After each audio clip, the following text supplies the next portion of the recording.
वेळ जातो जेजू जेवणाक बसलो आनी ताचे सांगाती ताचे धर्मदूत ताणें तांकां सांगलें, खोस सोदचे आदीं तुमचे सांगाती हें पास जेवण करूंक हांव त्रिकून उतरयतालों.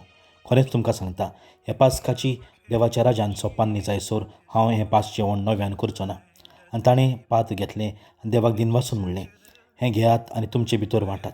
खरेंच तुमकां सांगता, देवाचें राज्य सोदाकाच्या फळाचें ह्या फुडें हांव आनीक पियेवचो ना. आनी ताणें उंडो घेतलो, देवाक दिनवासून तो मोडलो आनी तो तांकां दिलो आनी म्हणलें, ही म्हजी कूड, हांवें ती तुमचे बसत समर्पूची आसा. म्हजो उगडास करूं अशेंच तुमी करात.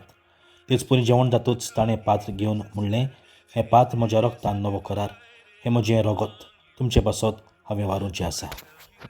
तिच्या बाबड्यानो, आयज आमचो दोनी जेजू क्रिस्त सासणाक माय यान्नीक ही परब पवित्र सभा समोरमता.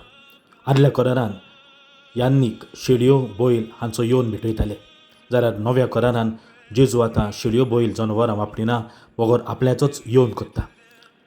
उंडो घेवन ही म्हजी कूड आनी सोऱ्यान बरयली काल्स घेवन म्हणटा, हें म्हजें रगत. दुसऱ्या दिसा खुर्सार जेजू आपलोच येवन कोत्ता, आपली कूड आपलें रगत आमकां दिता. वय बाबड्यानो, दर एके मिसाचे भेटेन जेजू आपलोच येवन कोत्ता, आपलें समर्पण कोत्ता.